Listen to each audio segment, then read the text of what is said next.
de los tres grandes grupos que abarcan todos los parásitos que vamos a ver. Uno eran los protozoos, ahora son los helmintos y faltan los artrópodos. ¿No es? Es que los platermintos entran en los helmintos. ¿Listo? ¿Qué vamos a decir de los helmintos? Son aquellos llamados también vermes. Y creo que en Brasil, en el idioma portugués, la palabra verme significa gusano, ¿no? Pero en medicina está establecido que para llamar a un gusano científicamente hay que decirle verme.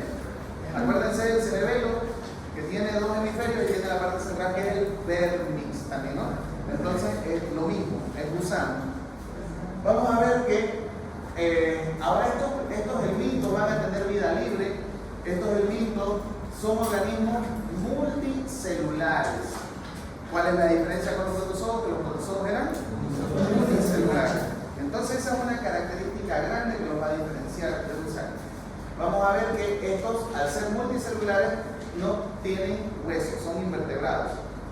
Observaremos también que tienen una simetría, van a tener envoltura y van a tener músculo, si se puede decir, en la parte más externa. Entonces, ellos tienen la capacidad de hacer contracción y movimiento, pero no porque tengan articulaciones, sino porque tienen un músculo que es externo, un músculo que los envuelve. Creo que alguien está tocando. ¿Qué pasa? Carecen, esto sí, ¿cuál pasa? Carece del sistema respiratorio, circulatorio y de apéndice. O sea que, a pesar de que estos son multicelulares, no son tan desarrollados como los protozoos. Los protozoos sí tenían estos sistemas. Increíble, ¿no? El protozoo sí tenía sistema digestivo, tenía sistema excretor, sistema digestivo, excretor, todo eso. Respiratorio, ¿no? Y hasta inclusive sexual. Tenían un órgano sexual. Estos no. Vamos a ver que su reproducción es netamente sexual. Los protozoos tenían de ambas.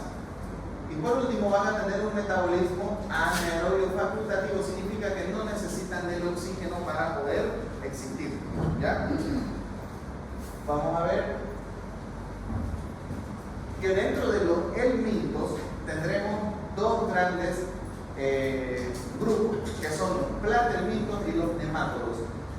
Estos, como decimos que los helmintos son también conocidos como vermes, y vermes es gusano, entonces vamos a ver que hay unos gusanos que son planos y otros que son gusanos redondos.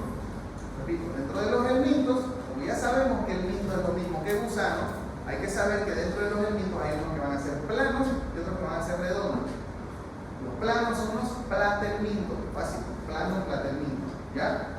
Y los otros son nemátodos, que son aquellos redondos. Ahora, los platermintos existen cerca de 15.000 especies y las vamos a estudiar una a una. Mentira, es nomás para que ustedes lo sepan.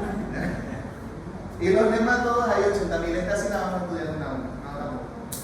Más bien, menos mal.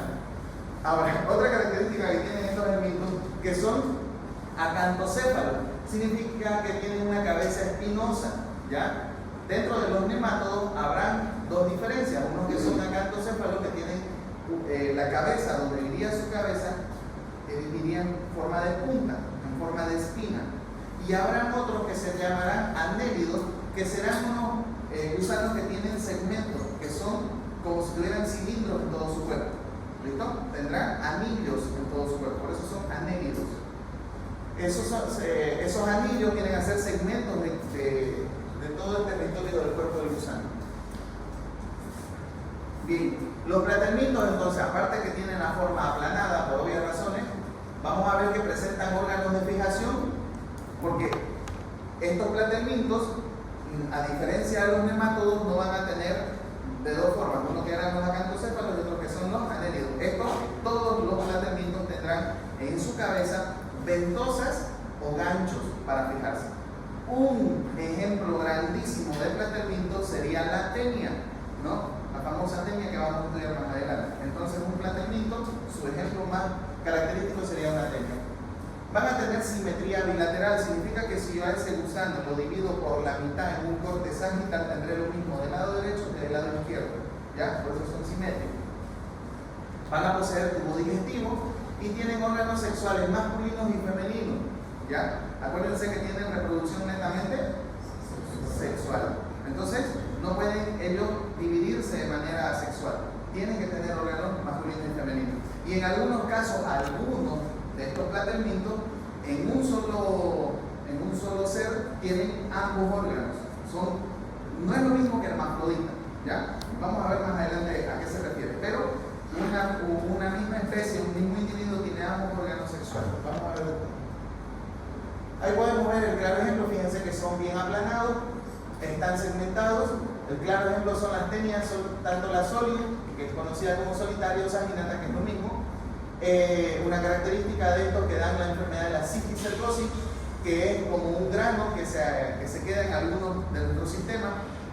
La cisticercosis, cuando estemos avanzando en este tema, lo entenderán mejor. Es prácticamente uno de estos segmentos que tiene la tenia. Uno de estos segmentos se aloja en el cerebro o en cualquier parte del cuerpo. Puede ser en el hígado, puede ser en el vaso, ¿entienden? En el músculo inclusive. Ya lo van a entender más adelante. Bien, eso era el platelminto. Ahora vienen los nemátodos, que son los gusanos redondeados, ¿no? Los cilíndricos. Estos nemátodos entonces son organismos que por lo general viven en un medio acuático, obviamente son cilíndricos, y están protegidos por una cutícula resistente a jugos digestivos del estómago. Y se los digo esto, o se los pongo ahí, ¿por qué? Porque en su ciclo de vida de estos gusanos van a pasar por nuestro tubo digestivo en su forma casi adulta, en una forma inmadura. Van a pasar del pulmón al tubo digestivo. Lo vamos a ver más adelante. Entonces, por eso es que todos estos nemátodos tienen esa cutícula, porque todos van a ser digeridos, todos van a ir al estómago. ¿Ya? Ahora, en estos nemátodos, a diferencia que en la tenia no existe hembra ni macho. En la tenia el mismo individuo tiene ambos. Pero aquí los nemátodos tiene que haber una hembra y tiene que haber un macho. ¿Ya? Ahora, ¿cómo yo diferencio si yo agarro de pronto viene una muestra de heces fecales con su ascaris? Porque en realidad el mejor ejemplo para los nemátodos es un ascaris. Son los gusanos, las lombrices de intestino. ¿Ya? Muy frecuentemente se ven niños, cuando ustedes trabajen, muy probablemente venga una mamá que cuando estaba limpiando a su bebé encontró el gusanito y ella lo colecta y se lo lleva para que ustedes lo vean, para que ustedes miren. Entonces ustedes al verlo automáticamente saben que es un ascaris. ¿Y cómo yo sé si es macho o hembra? Con simple vista extendemos el gusano y vamos a ver que el macho va a tener en uno de sus extremos un gancho así, o sea, no termina recto, sí o sí, uno de sus extremos, la cola, si se puede decir, va a terminar curveada. Esa curva viene a ser el órgano copulador, o sea, viene a ser el pene de ese macho, en otras palabras. ¿Ya? Entonces, entre hembra y macho, el macho, uno de sus extremos, que viene a ser la parte caudal, no la cefálica, sería en forma curveada con un gancho, su órgano sexual. La hembra obviamente también es más grande, tiene mayor tamaño, mayor diámetro, etc. y termina recta en ambos de sus polos.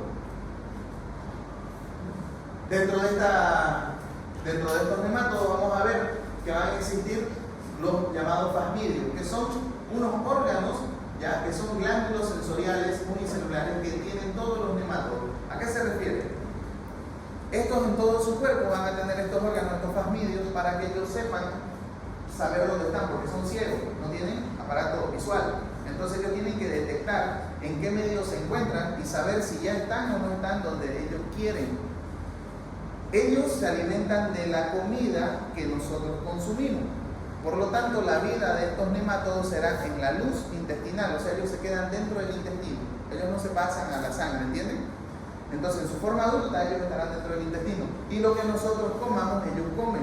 Porque son parásitos, ¿se acuerdan? Obtienen alimento de un huésped, etc. Ahora, estos de acá, ¿cómo saben que ya están en el intestino? Porque detectan las composiciones químicas del medio en el que se encuentran y ahí saben, ya estoy en el lugar donde hay comida. En otras palabras, gracias a esos órganos. Vamos a ver qué ejemplos podemos ver de estos nemátodos. Ahí está toda la lista de los que vamos a estudiar. Cada uno de ellos es una especie diferente. Y la vamos a ver todita. Esto sí, de verdad, eso sí. Vamos a ver cada una de ellas. ¿Ya? Bien, esos eran los helmintos. Vamos a los artrópodos. Son también parásitos. Para que se denominen parásitos es porque ellos van a obtener alimento de un huésped y al mismo tiempo lo van a perjudicar, ¿cierto? Entonces, vamos a ver que entre los artrópodos, ese término artrópodo significa patas articuladas. Vamos a ver que se va a usar para designar a un inmenso número de animales pequeños y que a la vez estos son, si bien tienen patas articuladas, no tienen huesos. ¿Listo? Esa articulación carece de huesos. Por lo tanto, serán invertebrados. Su morfología de estos artrópodos es que ellos tienen un exoesqueleto, su cuerpo es bien segmentado, significa que estos artrópodos se va a poder saber a ciencia cierta cuál es la cabeza y cuál es el cuerpo. Ellos van a tener cabeza, en muchos casos tórax y abdomen, en otros casos solo va a ser cabeza y abdomen. ¿Listo? Vamos a ver que poseen cavidad interna donde se halla un líquido llamado hemolinfa que viene a ser similar a la sangre de estos parásitos. ¿Ya? Hemolinfa para ellos sería la sangre que les permite vivir y que va a actuar como aparato circulatorio. ¿Qué más va a tener? Va a tener un sistema nervioso rudimentario. Ellos ya van a empezar a ser un poco más desarrollados que los anteriores, que los predecesores, porque estos ya tienen sistema nervioso, pero muy rudimentario, obviamente. No piensan, digámoslo así, de manera consciente. Van a tener aparato digestivo, esta vez sí, muy desarrollado, a diferencia de los otros.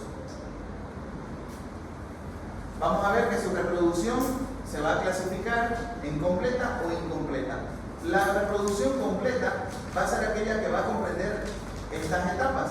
Va a haber huevos, ninfa, pupa o también pupa y adulto. Si el parásito que estudiemos comprende huevo, comprende ninfa, tiene pupa y también tiene una forma última que es la adulta, estamos hablando de que tiene una reproducción completa. ¿Listo? Si por lo contrario fuera incompleta, va a ser solamente huevos, ninfa y adulto directamente. Se salta la pupa. ¿Listo? Entonces esa sería la incompleta. ¿De qué otra forma se va a clasificar? En insecta, arácnida y crustácea. Los que más vamos a ver nosotros son aquellos que son la forma insectida. ¿Ya? Hace rato ahí teníamos el insecto, ahí tenemos la forma arácnida y la crustácea. ¿Ya? Bien, el insecto, la clase más importante va a ser la artrópoda y es la que más relación tiene con la medicina. Por eso les dije, es lo que más vamos a ver. En medicina estos son los que más nos interesan. ¿Ya? Al estudio de estos insectos se va a llamar entomología. Los más abundantes son la mosca, la abeja, la hormiga, el abejorro y la mariposa. Al que más vamos a estudiar es a la mosca, porque la mosca nos va a producir un sinnúmero de enfermedades. ¿Listo? Entonces, ¿qué características tienen estas? Que tienen cabeza, tórax, como les había dicho anteriormente, abdomen, y van a tener una respiración completa, van a poseer tráquea, por lo tanto su respiración es aeróbica, a diferencia de los helmintos que eran anaeróbicos. ¿No ven? Bien, y de la parte crustácea, el libro lo único que nos menciona es eso, que está ahí. Todo esto yo lo saco netamente del libro, al igual que ustedes. Entonces, que hay pocos de importancia médica, algunos tienen vida acuática, como la especie Cyclops, y sirven como huésped intermediario de algunos parásitos que llegan al humano. ¿Por qué se los pone a los crustáceos? Porque hay algunos parásitos que primero los infectan a ellos y luego pasan a nosotros. Estamos hablando de un parásito que necesita dos especies en su ciclo de vida para poder producir la enfermedad. ¿No ven? Eso se llamaba heteroxeno. ¿No ven? Muy bien, hasta ahí llegaba este tema. No me pregunten nada, ya saben, directo a Google. No, mentira, ¿tienen alguna pregunta? Sí, este sistema rudimentario dos artrópodos sería más desarrollado que otros, ¿es eso? El sistema nervioso, sí. Los otros no tienen sistema nervioso. Los artrópodos sí. ¿Ya? ¿Qué más? Muy bien. Entonces,